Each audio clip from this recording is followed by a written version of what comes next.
Hello अंशल lovers, welcome back to my channel. Last part में हमने देखा था वियिंग की तबीयत अचानक से ख़राब हो रही थी और वांग जी तुरंत डॉक्टर को कॉल कर देता है।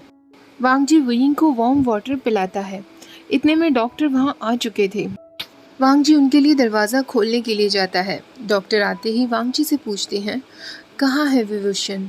वांग जी उन्हें अंदर रूम में लेकर आता है। वियिंग अभी भी अपनी जगह पर लेटा बहुत ज़्यादा कँपकँपा रहा था।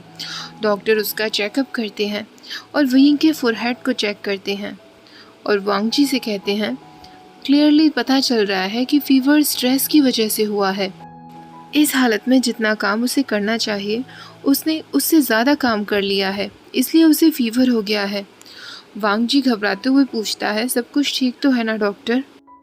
डॉक्टर उससे कहते हैं, यस ऑफ कोर्स, उसे बस कुछ टाइम के लिए घर पर ही रहने दो। उसे किसी तरीके का काम मत करवाओ, जितना हो सके उसे स्ट्रेस फ्री रखो। वांग जी कहता है, यस डॉक्टर, मैं इस बात का ख्याल रखूँगा।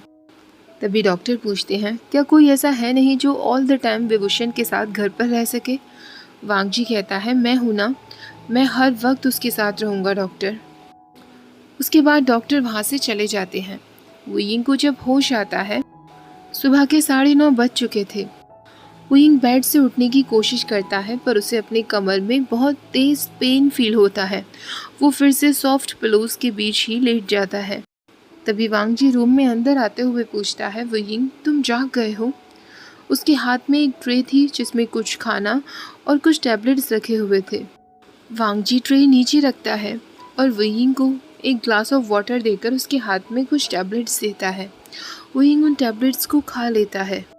उसके बाद वो वांग जी से कहता है, तुम्हें अब बाहर जाना चाहिए रंजा, आज सैटरडे है, मैं पूरे दिन तो तुम्हें अपने साथ घर पर नहीं रख सकता ना, तुम बाहर जाओ और अपने दोस्तों के साथ एंजॉय करो। पर वांग जी उससे कहता है, ऐसा बिल्कुल नहीं होने वाला, मैं यहाँ तुम्हारे साथ रुकूंगा और तुम्हारा ख्याल रखूंगा। वांग जी की इन क्यूट हरकतों को देखकर वियिंग का इतना ज़्यादा मन कर रहा था कि वो उसको सीधा जाकर किस कर ले, पर वो एक गहरी सांस लेता है। इस वक्त वो ऐसा कुछ भी नहीं कर सकता था क्योंकि उसे रेस्ट करना था। और तो और उसे अभी पता भी नहीं था कि उसके और लंजा के बीच में अभी रिश्ता क्या है। हम ऐसे ही किसी को तो किस नहीं कर सकते ना। वियिंग ये सब सोच ही रहा था, तभी वांग जी उससे कहता है, क्या सोच रहे हो वियिंग? वियिंग ब्लश करते हुए उससे कह ही देता है, मैं तुम्हें किस करने के बारे में सोच रहा था, मैं कितना सिली हूँ ना। पर वांग जी तुरंत उसके नज़दीक आता है, उसके चिन को ऊपर करते हुए उससे कहता है, वियिंग ये बात बिल्कुल भी सिली नहीं है, मैं समझ सकता हूँ। और सीधे उसे एक हीटेड हॉट किस कर लेता है।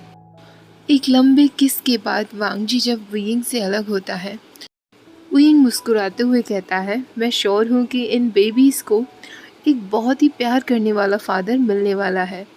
वांग जी तुरंत हाँ में सिर हिला देता है। वियिंग कहता है, वैसे क्या तुमने कभी इमेजिन किया था कि ये ट्विन्स होंगे? वांग जी हंसते हुए कहता है, नहीं, बिल्कुल भी नहीं। वो वियिंग की बैली पर हाथ रखते हुए कहता है, पर मैं बहुत ज़्यादा खुश हूँ कि हम ट्विन्स को जन्म दे रहे हैं। आफ्टरनून के समय वांग जी कुछ चाइनीज़ फूड ऑर्डर करता है। खाने के बाद वियिंग काउच पर आराम से लेटा हुआ था और टीवी देख रहा था। उसके लेग्स वांग जी की गोद में रखे थे। सैटरडे इसी तरह दोनों का साथ में निकल जाता है। एक क्वेश्चन जो वियिंग को अभी भी बहुत ज़्यादा परेशान कर रहा था, आखिरकार उसके और लंचा के बीच में रिश्ता क्या है? क्या वो दोनों अब साथ साथ हैं या अभी भी केवल बेस्ट फ्रेंड्स ही हैं? अब मंडे आ चुका था। वियिंग को पता था कि मंडे उसके लिए बहुत स्कैरी होगा क्योंकि अब उसकी बैली शो होने लगी थी और इस बैली के साथ स्कूल को अटेंड करने का मतलब है कि उसे बहुत सारे लोगों की नज़रों का सामना करना पड़ता। इसलिए उसे मंडे से नफ़रत हो गई थी। पर एक बात से वो काफ़ी ज़्यादा खुश भी था कि इस बार वांग जी भी उसके साथ स्कूल जाएगा। वियिंग को वांग जी के साथ स्कूल जाना काफ़ी सेफर लग रहा था क्योंकि वेंचाओ उसे कभी भी परेशान करने आ सकता है और अगर वांग जी ऐसे टाइम में उसके साथ नहीं हुआ तो वेंचाओ वियिंग और उनके बेबीज़ दोनों को ही खतरा पहुंचा सकता है। वांग जी सॉफ्टली वियिंग से पूछता है, तुम जाने के लिए तैयार हो ना? वियिंग जो अभी भी काफ़ी घबराया हुआ था, वांग जी उसका हाथ पकड़ते हुए कहता है, वियिंग तुम चिंता मत करो, सब कुछ ठीक होगा। तुम्हें आखिरकार डर किस बात का लग रहा है?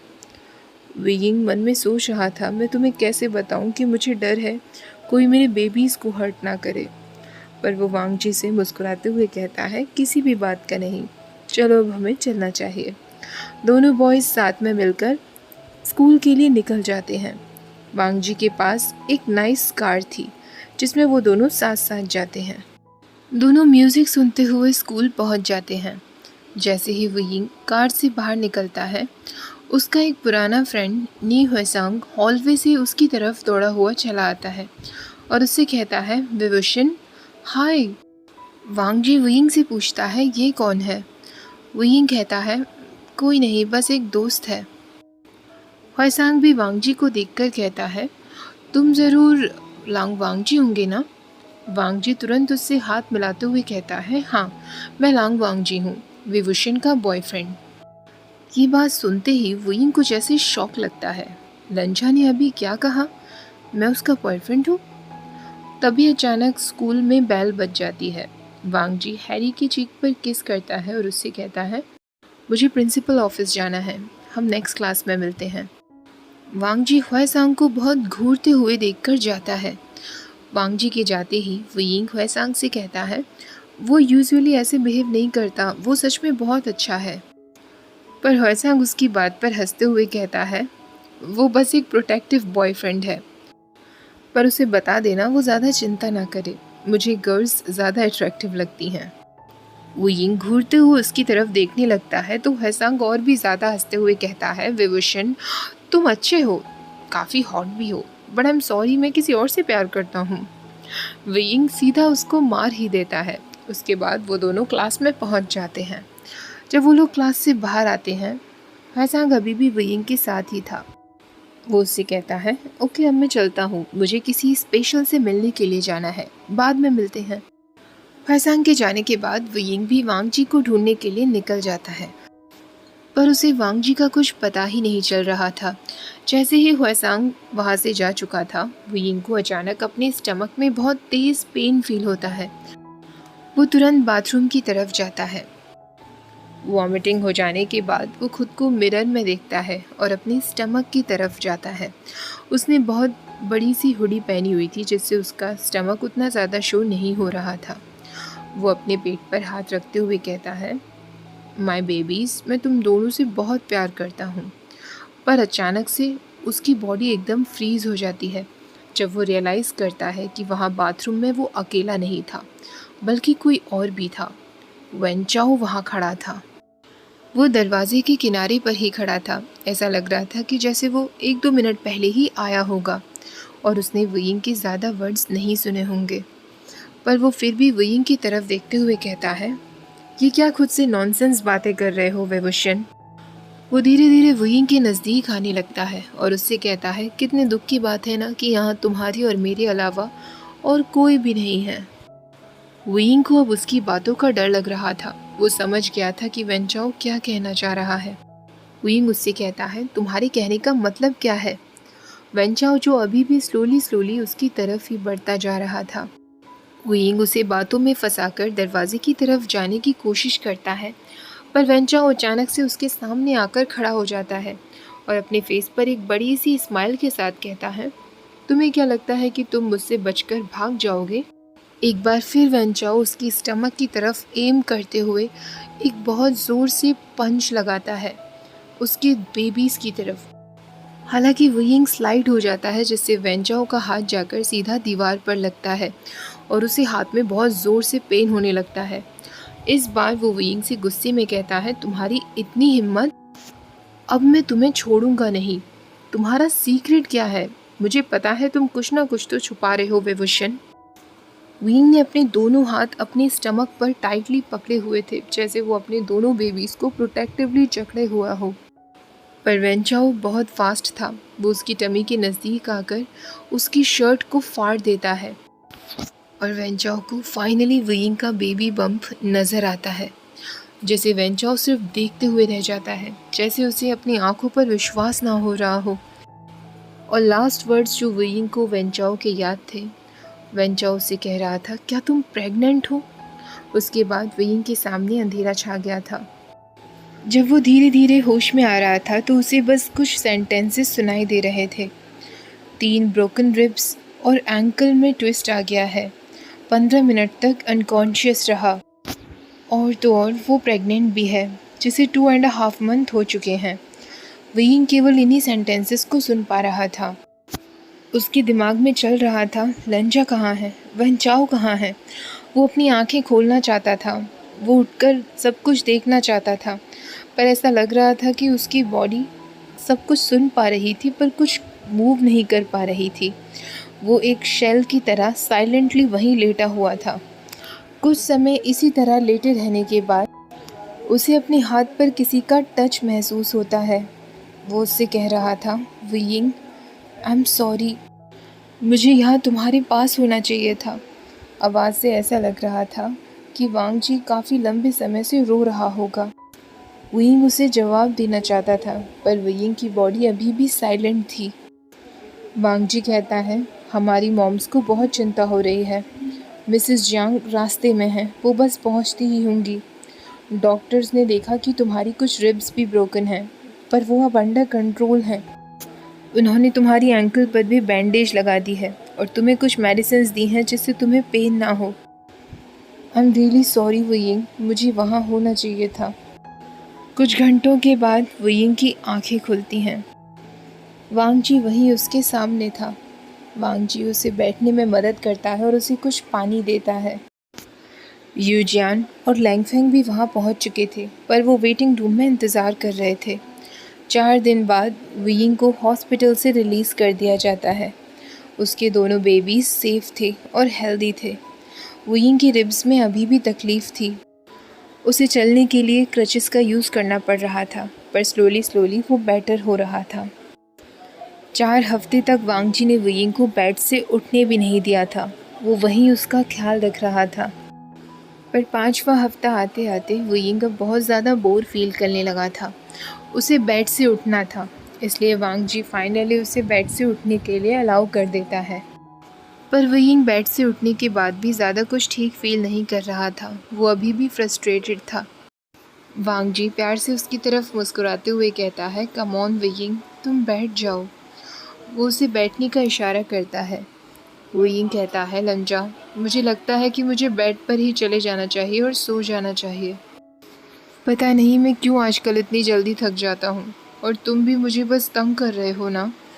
वांग जी कहता है, नो बेबी, मैं तुम्हें तंग नहीं कर रहा, मैं प्रॉमिस करता हूँ, मैं सीरियसली कह रहा हूँ। प्लीज़ मेरी गोद में आकर बैठ जाओ। वीइंग उससे कहता है, लंजा, प्लीज़, ये फेयर नहीं है। तुम्हें पता है ना कि इस वक्त मैं कितना सेक्सुअली फ्रस्ट्रेटेड हूँ। प्लीज़ मुझे अकेला छोड़ दो।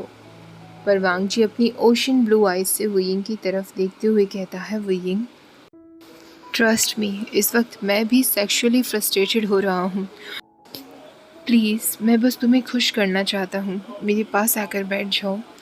उसके बाद वीइंग सीधा वांग जी की गोद में जाकर बैठ जाता है और अपने लिप्स उसके लिप्स से कनेक्ट कर देता है।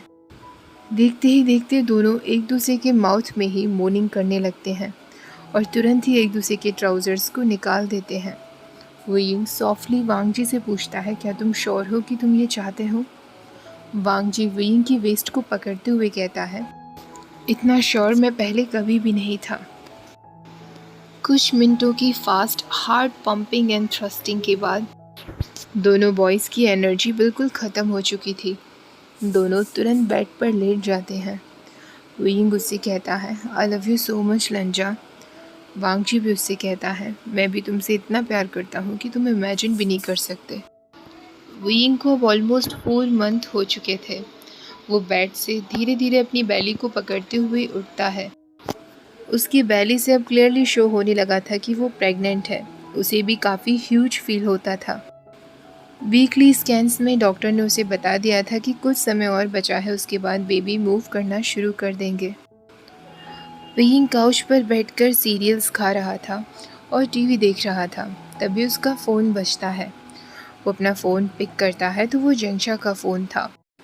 वीइंग पूछता है, हाय जेंगशा, कैसे हो? जेंगशा उससे कहता है, मैं एकदम ठीक हूँ। और मेरी भांजियाँ क्या कर रही हैं? वीइंग पूछता है, भांजियाँ? जिंगचा कहता है हाँ, मैं तो चाहता हूँ कि तुम्हें दोनों लड़कियाँ ही हों। वो यिंग कहता है जिंगचा, मुझे तो पता भी नहीं है कि उन दोनों के जेंडर्स क्या हैं। 2 लड़के भी तो हो सकते हैं ना। जिंगचा कहता है नहीं, मैंने कहा ना मुझे लड़कियाँ चाहिए। एनीवेज मैं आज फ्री हूँ तो मैं सोच रहा था क्यों ना हम दोनों मिलकर बेबी शॉपिंग करने के लिए चलें। तुम्हें पहले से अब कुछ तो तैयारी कर लेनी चाहिए ना। चाहो तो तुम वांगजी को भी साथ में ला सकते हो। वुयिंग कहता है पता नहीं, अभी मैं रेडी नहीं हूँ। जिंगचा हंसते हुए कहता है ओ वेवुशन, ये बेबीज़ 4 महीने के अंदर अंदर आ जाएंगे और तुम चिंता मत करना, ये 4 महीने भी इतनी जल्दी निकल जाएंगे, हमें शॉपिंग करने को टाइम भी नहीं मिल पाएगा। वुयिंग कहता है ठीक है, तो हम कहाँ मिलने वाले हैं। जिंगचा कहता है ऑसम, मैं तुम्हें पिक करूँगा 15 मिनट के अंदर अंदर, जल्दी से रेडी हो जाओ। ऐसा कहकर जिंगचा कॉल कट कर देता है। तभी वांगजी अपने रूम से बाहर आता है और वुयिंग से पूछता है किसका कॉल था। वुयिंग कहता है जिंगचा का कॉल था, वो चाहता है कि मैं उसके साथ बेबी शॉपिंग करने के लिए चलूँ। लंजा उसके पास बैठ जाता है और उससे कहता है तुमने क्या कहा। वुयिंग कहता है वेल, मैं और हमारे जूनियर्स तो जा रहे हैं, अगर तुम चाहो तो तुम भी चल सकते हो। वांगजी भी हंसते हुए कहता है ऑफ कोर्स, मैं बेबीज़ का फादर हूँ तो ये मोमेंट कैसे मिस कर सकता हूँ। जैसा कि जिंगचा ने कहा था 15 मिनट के अंदर अंदर कार लेकर वो उन दोनों को पिक करने के लिए पहुँच जाता है।